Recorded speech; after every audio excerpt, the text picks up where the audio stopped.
Sunday.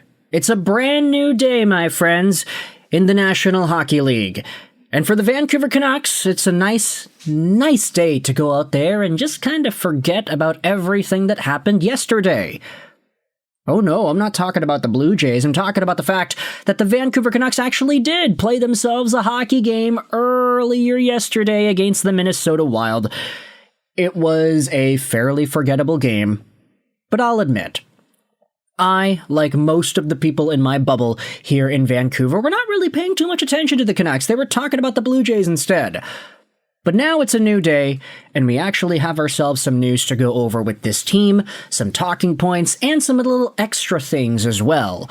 So we're going to be diving into Quinn Hughes, talking about the latest on Kiefer Sherwood, also giving a much-needed update on Braeden Cootes. Because, yeah, he's still in the organization. Believe it or not, everybody's been focused on the main team, but still, there are some prospects that are cooking. Anyways, speaking about the main team, well, look Hughes it is. Quinn Hughes has officially returned to Vancouver Canucks practice in Nashville, and this is not surprising. You know why this is not surprising? That Vancouver Canucks captain Quinn Hughes is back? It's because earlier yesterday, or excuse me, 2 days ago, there was this tweet posted on Twitter by Brandon D. Brandon, I'm going to assume Damer, a goalie in the CVHL. He went out there and said this, at Rick Dollywall, at Thomas Drance, at Satyar Shah.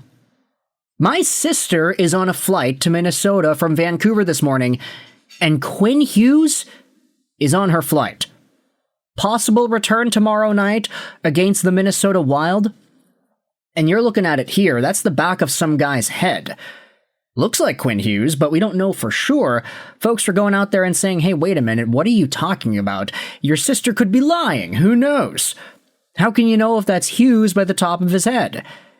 Brandon then responds saying, my sister was in line behind Hughes and walked past him to her seat.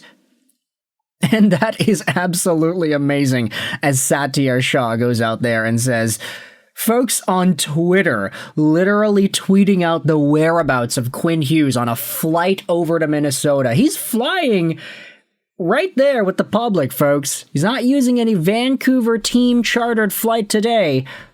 Or not today, but 3 days ago. So reports were that Hughes joined the team in Minnesota. He wasn't able to play, which is why he wasn't playing yesterday. But now that he's back in practice, I think we can assume that Hughes will probably join the team at some point here in Nashville. That was always potentially the plan, as mentioned by guys like Rick Dollywall, that even though Hughes didn't join the team on the road trip at the beginning, he could have joined them later, which seems to be exactly what's happening. We have some responses from Canucks fans on the R Canucks subreddit that are asking just kind of where this is going to go. Help us, Quinn Hughes. You're our only hope. There you go. May the 4th be with you, Junk222. Hopefully, Quinn plays like himself when he is back. He's been meh so far by his standards. And yeah, he said by his standards, he's definitely been a little bit meh. Somebody goes out there and disagrees. Oh, this is all just cope for when he's going to inevitably leave. But then you have another reply saying, no, he has been pretty poor. Bad passing decisions, not as confident in the power play, and he's not producing at even strength. He's my favorite player of all time, but we have to be real, LOL. He's been very poor by his standards, which is still a top pair defenseman in the league, but he's a heart-level player at his peak. That I can agree with. Quinn Hughes is one of the best players in the gosh darn league when he is at his best. He hasn't been his best this season. 7 points in 9 games. That might, dissuade you a little bit. Oh, he's actually doing okay. He's producing. But really, you've been watching the games. If you've been seeing what he's done in previous years, he was over a point per game by far in these prior campaigns. This year, he's under, and the on-ice play reflects that. Now, speaking about Vancouver Canucks-related stories, there was another tweet that I wanted to dive into here that was just kind of interesting. This was posted a few days ago by Jez, 0 pucks given. He went out there and said a pretty controversial take, saying, a lot of you need to hear this. The only wise endgame with Canucks forward Kiefer Sherwood is to trade him. Someone will pay a significant price to acquire him at the deadline. He's 31 in March. Extending him in Vancouver would be negligent. I love the guy. He's a beauty. But our asset management needs to be better if we're going to have sustainable success. If the team was closer to being a contender, extending him would make sense. And I've seen this argument pop up over the past few days. Is extending Kiefer Sherwood the right move? We already saw Rick Dhaliwal speaking about Vancouver's reticence. They're kind of scared. They don't want to commit so much term and money to Kiefer Sherwood only to have it blow up in their face like it did with Dakota Joshua a few years ago. He priced himself out of Vancouver because he was super good. Then he got the contract, and then he wasn't really great after. For Kiefer Sherwood, I would probably beg to assume that he'll be more consistent than Dakota Joshua, but still, if he's looking at any sort of dollar amount over $5 million, he's 30 years old, he'll be 31 at the end of the year, so maybe he goes for 4 or 5 years or something. I get that the cap is going up, but the question is, can he continue to be a guy who is on pace for 50 goals this season? Now, I don't think he's going to hit 50 goals. It'd be cool if he did, but still, Kiefer Sherwood is one of these guys where the sample size probably isn't big enough to fully commit the money that he could be wanting, and the years too. But if a team goes out there and says, hey, we kind of want this guy, let's give you a first-round pick and a prospect or whatever, is that something that Allvin and co should consider instead? You would assume that this move means that they will be going down a retool route rather than just keeping guys on that keep the team afloat for now.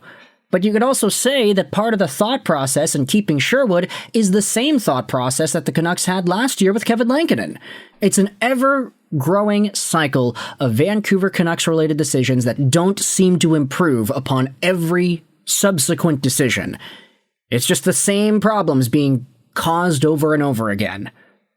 But shifting gears a little bit, because I don't really want to dive too deep into Sherwood trade talk or whatever, I wanted to go over Vancouver Canucks prospect Braeden Cootes, who is in the WHL, just kind of go over what he's been doing.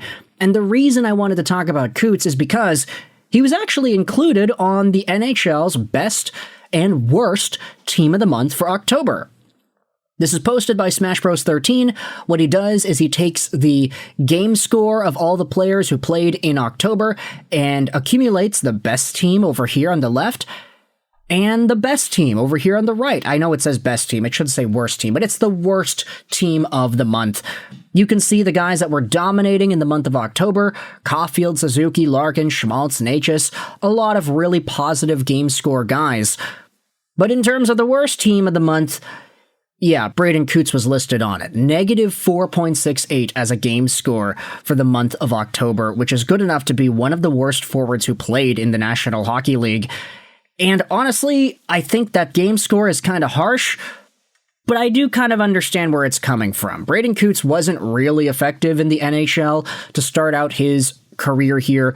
3 games played, that was all it took for him to get sent down. The Canucks, honestly, it's weird, they started winning after Cootes got sent down, but then they started getting hurt afterwards, so that definitely wasn't ideal.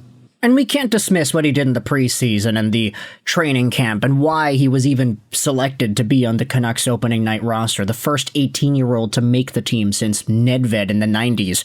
It was a pretty big deal, but unfortunately that success that Cootes had in the preseason did not carry into the regular season, and he ended off his career stint in the NHL so far with 0 points. Now, in the dub, Cootes is at 6 points in 6 games, 3 goals and 3 assists, which is a little bit worse than what he did last year, but still, he's going back to a team where he needs to adjust to the system one more time. He's had points in only 3 games so far, 3 pointless games, but the other games he's got 6 points in these ones, so pretty good production, I'd say, out of Braeden Cootes. He had a 3-point game, a 2-point game, and a 1-goal game against the Saskatoon Blades. But ultimately, Cootes is in the dub doing his thing. Hopefully he's going to be able to improve and continue providing value for the Vancouver Canucks as the years go on.